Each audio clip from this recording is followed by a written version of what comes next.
¿qué debe corregir la oposición para que no le ocurra lo que le pasó en esa movilización, que no logró convocar lo que esperaba convocar? Yo creo que hay mensajes que es difícil transmitir desde la oposición. En primer lugar, tenemos pocos espacios donde transmitir nuestros mensajes. En segundo lugar, y es muy importante, yo creo que debe haber una unidad real de propósitos y de acciones. A veces uno siente que hay unidad y que se va construyendo, no es fácil construir una unidad, y a veces tienes discursos disímiles, y esos discursos disímiles pueden confundir al ciudadano que cree en la dirigencia opositora. Y en tercer lugar, yo creo que hay que construir esperanza, que es lo que no tiene el venezolano hoy en día, ni de un lado ni del otro, la gran mayoría de los venezolanos. Cuando yo te decía antes que una señora o un señor que te para en la calle y te pregunta hacia dónde vamos, qué va a pasar aquí, es porque tenemos un pueblo que está perdiendo la esperanza, y eso es peligroso. Cuando alguien está en la presidencia de la República, como está Nicolás Maduro en este momento, que siempre son cargos transitorios, debe tener sentido de Estado. El sentido de Estado es la responsabilidad que implica el cargo. Cuando tú asumes que hay una crisis, como de hecho lo han manifestado muchos dirigentes del propio oficialismo, tú asumes que hay una crisis económica, que se nos cayeron los precios del petróleo, que no ahorramos durante años lo que hemos debido ahorrar, que hemos perdido, en mi criterio, en mi humilde criterio, la segunda oportunidad, y esto a veces no le gusta a algunos compañeros que yo lo diga, la segunda oportunidad histórica que ha tenido Venezuela. La primera vez fue Carlos Andrés Pérez I, con la gran Venezuela, donde no solamente nos comimos los ingresos petroleros que subieron, sino que nos endeudamos y no ahorramos. Bueno, esta segunda oportunidad de crecimiento, de desarrollo del país, la volvimos a perder. Tú tienes que tener en la presidencia una persona que se pare y le diga a los venezolanos: caramba, nos equivocamos en esto, tenemos que enmendar en esto y hay que corregir la economía venezolana, y los necesito a todos. No es pelear con todos los que se te pongan por delante, ni amenazar a todo el sector productivo, ni amenazar al sector político en cada una de las alocuciones, lo que va a lograr que aquí se genere confianza para que vengan inversiones, para que se reactive la producción, para que los venezolanos podamos comprar eso que era tan orgulloso de decir hecho en Venezuela. Y cuando decía una marca esa que decía Norben, era que había pasado por certificaciones donde uno decía: caramba, este producto es de buena calidad, es venezolano, lo compro por encima de cualquier otro producto que viniera de afuera. Ese orgullo, esa esperanza, ese país productivo, ese país para todos, ese país unificado, necesita un líder en la presidencia de la República, y ojalá que Maduro me esté oyendo. Ahora, Que el Nicolás, presidente Maduro porque tiene margen de maniobra, tiene chance de reorientar el rumbo en la dirección que tú señalas. 18 de diciembre de 2013, en Miraflores, se lo dijimos al presidente cuando me tocó cerrar la intervención de todos los alcaldes de oposición. Y le dije: somos plurales. Ve usted que hay algunos que son más partidarios de su gobierno, otros menos partidarios, de los alcaldes de oposición incluso en ese momento. Le dije: somos plurales, somos demócratas, y convóquenos a unirnos por el país más que por su persona o por un proyecto. La Constitución venezolana habla de pluralismo. Allí tenía margen muy, muy grande para poder hacer grandes cambios.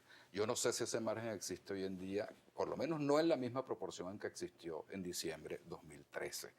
Creo que se le tuvo miedo a tomar durante el año 2014 las medidas que se tenían que tomar.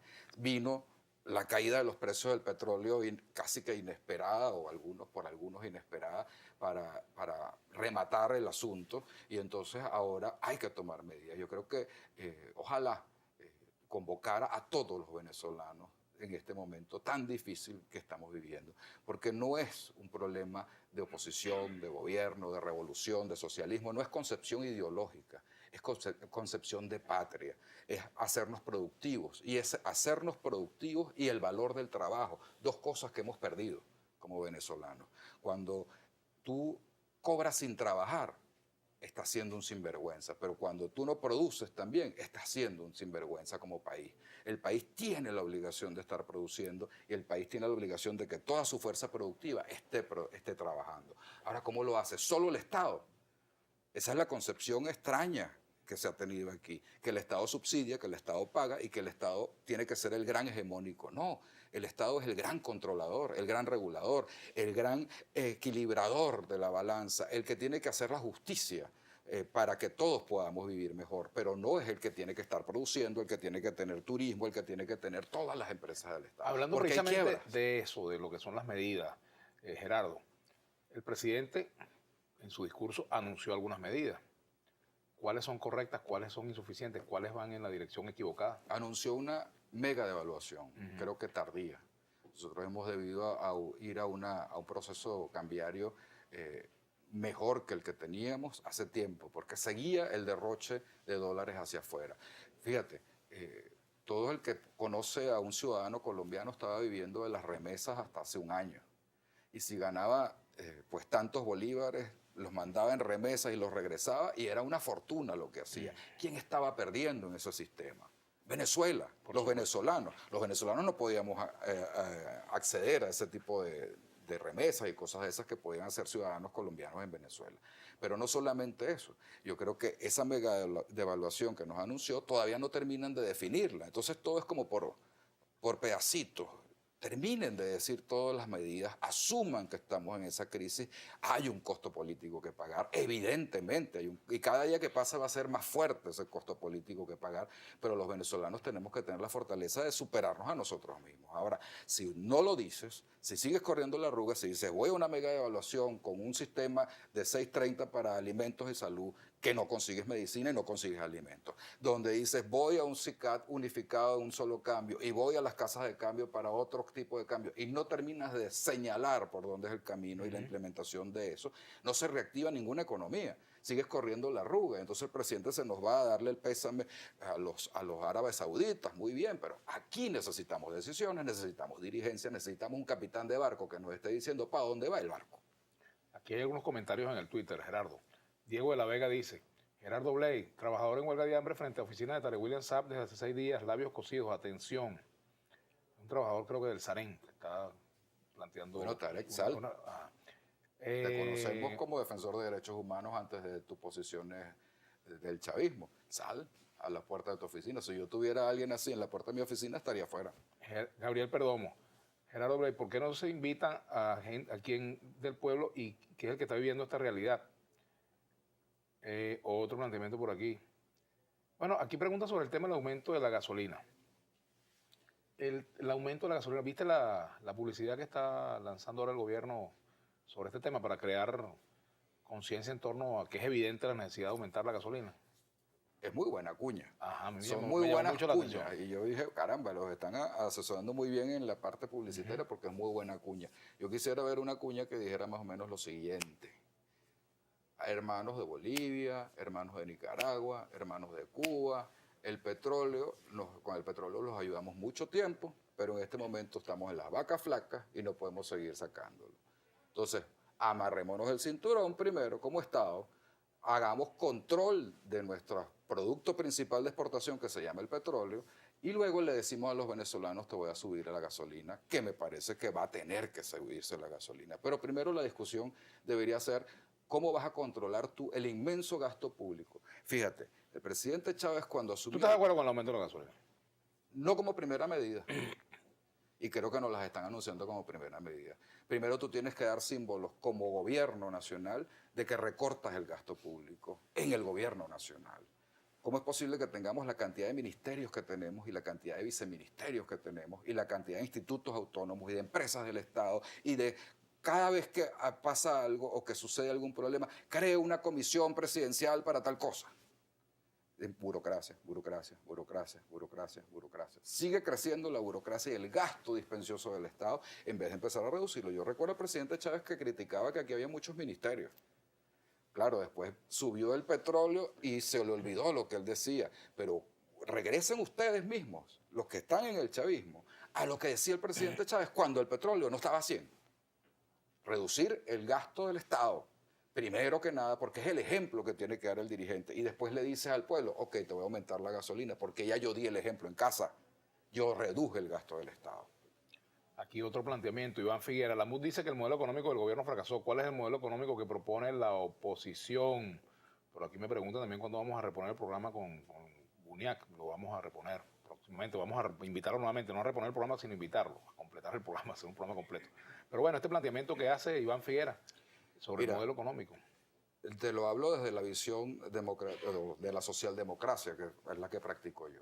Yo creo en un Estado fuerte, pero también en un aparato productivo fuerte, que sea controlado por el Estado, pero que produzca, que se siembre en nuestros campos, que el Estado e incluso subvencione lo que significa semilla, producción, tractores, agricultor, para que nosotros podamos crecer en nuestra economía agroalimentaria. Y aquello en lo que no seamos competitivos es importarlo, pero solo aquello en que no podamos ser competitivos. Entonces, yo creo que el Estado no es el gran empresario, ni debe ser el gran empleador, porque mientras el Estado sea el gran empresario y el gran empleador, terminamos siendo populistas y terminamos desvalorando el valor importantísimo en una sociedad que es el del trabajo.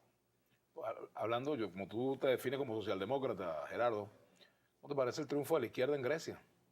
Complicado.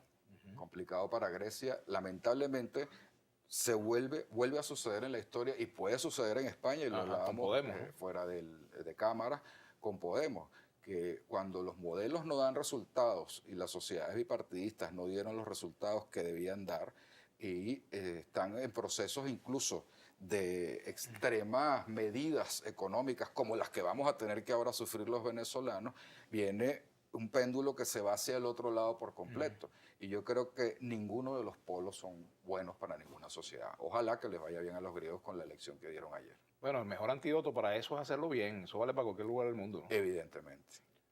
Bueno, aquí hay un planteamiento de Jesús Eduardo Jaime que dice: la oposición raya en el extremo al traer los tres presidentes marcados por sus actuaciones, Pinochet, el caso de Colombia, mafias, etcétera. Mira, yo acabo de venir de ese foro y ojalá que hubiera podido, Vladimir, tú que eres un periodista pues plural, haber traído a uno de esos expresidentes aquí. Yo acabo de escuchar las tres ponencias y yo no soy de ninguna tendencia política cercana a ninguno de los tres expresidentes, excepto que, bueno, han estado gobernando y yo los respeto. Ahora, creo que la forma en que el presidente Maduro los trató a priori, creo que es equivocada y hasta fue torpe, por dos cosas.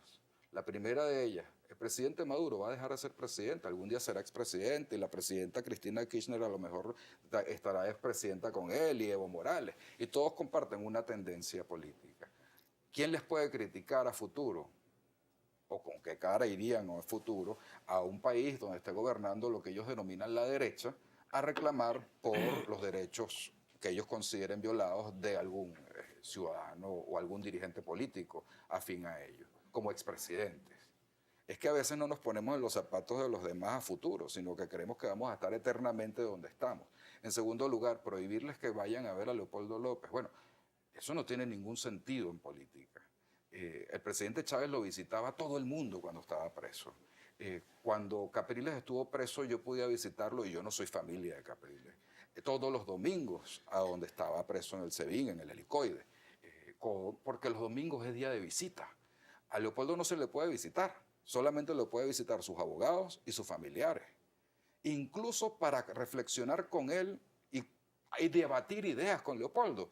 Otros dirigentes no podemos visitar a Leopoldo. Yo recuerdo que Enrique Capriles tenía una divergencia sobre participar o no en las elecciones cuando él estaba preso, que eran parlamentarias, si mal no recuerdo. 2005. Y nosotros fuimos allá a convencerlo de que era importante que participara en esas elecciones. Y él se debatía en si participar o no. Y Liliana Hernández, otra dirigente política, y yo pudimos entrar, conversar, debatir con él. Y pues, porque a veces la gente cuando está detenida puede tener una percepción pues muy unilateral de lo que está sucediendo. Y si tú tienes más acceso a más gente, etcétera. Además, unos expresidentes que vienen a visitar a un detenido que no ha sido sentenciado, porque aquí lo que pasa es que sentenciamos a la gente por los medios de comunicación, pero Leopoldo no tiene sentencia ni firme ni condenatoria sobre él. Está siendo juzgado y no existe ninguna medida judicial que prohíba las visitas a Leopoldo López.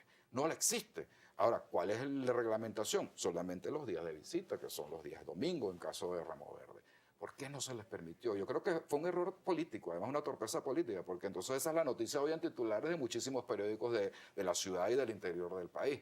No se le permitió el ingreso, etcétera, cuando se hubiera podido entrar, conversar y salir sin ningún problema. La ministra de Comunicación e Información dijo que no habían coordinado esa visita, que sabían que los domingos era visita para familiares y que no se hicieron las gestiones a sabiendas de que eso es así. ¿Gestiones de qué? ¿Con quién? ¿Con el gobierno? ¿Es la ratificación entonces de que aquí no hay división de poderes? hay una medida judicial del tribunal que le impida a Leopoldo López ser visitado. A Leopoldo, a Daniel o a cualquier preso de este país. No existe. A menos que haya una medida de aislamiento que haya dictado un tribunal, pero el Ejecutivo no la puede dictar. No es su competencia. Así que la ministra está ratificando que está invadiendo competencias del Poder Judicial. Aquí dice Carlos Carpio, la marcha de la oposición no contó ni con entusiasmo ni con asistencia. Franco, sinvergüenza se llama él, así este tuitero dice. Aprovecho de recordar al alcalde Gerardo Blay que termine de asfaltar la calle de Piedra Azul hacia Simón Bolívar, por favor. Por favor, que Hidrocapital termine el trabajo que tiene 7 meses haciendo para nosotros poder asfaltar. Gustavo Budiño, deben explicar a los electores cómo vamos a ganar la AN, la Asamblea Nacional, si las últimas elecciones sacamos más votos y tenemos menos diputados. Mira, yo creo que unidos, y yo creo que hay momentos en los cuales los países hacen ese péndulo, y yo creo que esta economía nacional que nos está asfixiando a todos los venezolanos está pidiendo a gritos que haya una expresión democrática por votos constitucional a través del pueblo de Venezuela que se expresará en su momento. Georgette Mac, buenas tardes, problemas con la... Ya lo corregimos, eso viejo. Dice Noris Bello, ni siquiera los opositores creen en la oposición, en la marcha chavista se vio demasiado pueblo. Yo vi demasiada milicia uniformada. Dice aquí hueco. El ñemerito, mientras los partidos políticos de la MUD y el PSUV estén representados por extremistas, nadie saldrá a la calle con sus cánticos. Yo creo que todos los extremos son malos. E igualmente creo que Maduro ha sido preso de mucho extremismo dentro de las filas del chavismo y que no lo ha dejado tomar las medidas a tiempo que ha debido tomar para el país. Igual que creo que extremismos de lado y lado son dañinos. Aquí te dice Leonel Caría, ¿qué ha pasado con la carretera Piedra Azul en pésimo estado? Aún no culmina. Bueno, exactamente lo mismo. Hidrocapital termine su trabajo. Carlos Lugo, pregúntale al alcalde cuál considera que es el primer paso para salir de la crisis. Yo creo que llamar a los venezolanos a unificarnos. 1, 2, decirle a los venezolanos con claridad la profundidad de la crisis. 3, decirles las medidas de una sola vez. No por etapas, y mañana te anuncio que te voy a anunciar pasado mañana porque el ministro va a anunciarlo traspasado mañana y el vicepresidente la semana que viene. No, vamos a hablar claro. Estamos mal, esta crisis nos llevó a esto, cometimos estos errores, queremos enmendar en esto y el plan es este, la vía es esta. Vamos, acompáñenme todos a salir de esto.